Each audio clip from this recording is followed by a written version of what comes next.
Hi, I'm Brian Heidelberger, a partner with the law firm of Winston & Strawn in Chicago, and I'm here today with another mini advertising law lesson. Today's law lesson, I explain the new rules for mobile data collection.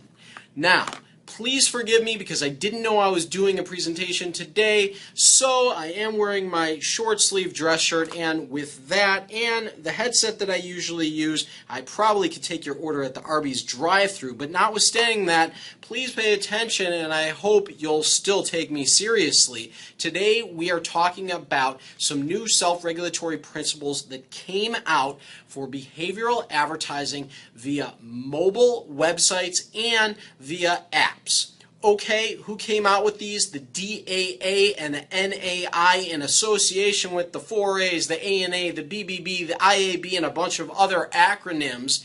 And they did this originally in 2010 because the FTC said, listen, you need behavioral advertising principles. If you don't come out with them that people in the industry adhere to, we'll come up with our own rules and you won't like them. So what is behavioral advertising? Just for those of us who don't know, behavioral advertising is collecting information on one site about your surfing habits and then serving you information and ads on another site based on that original collection. And the principles that are out there currently are basically saying you have to tell people that you're collecting information and that the ads that are being shown relate to your prior surfing behavior, and you have to give them the ability to opt out of both. So let's talk about what's new. First and foremost, of course, they said that these new rules apply to mobile sites and to mobile apps. Duh.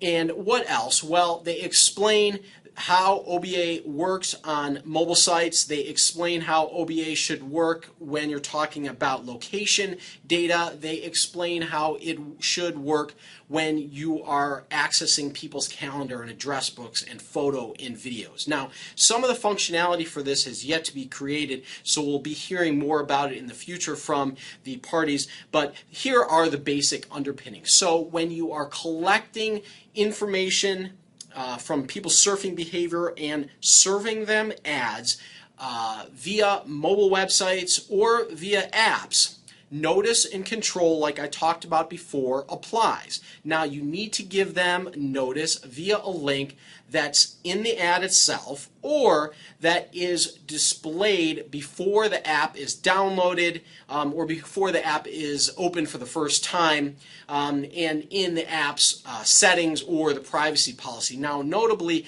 the link for this disclosure really needs to be separate from the privacy policy. It shouldn't be contained in the privacy policy.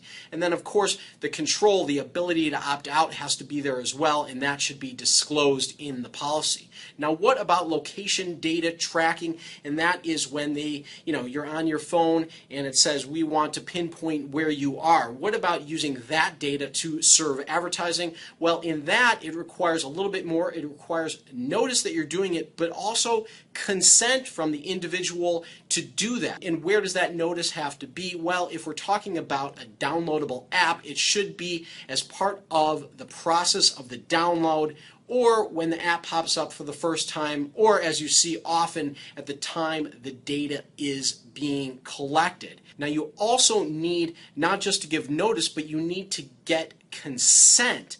Now this isn't the checkbox consent that you're familiar with. It can be clicking OK on the mobile phone, but it also can be just having people the ability to change the settings for this app to not collect that geolocation data.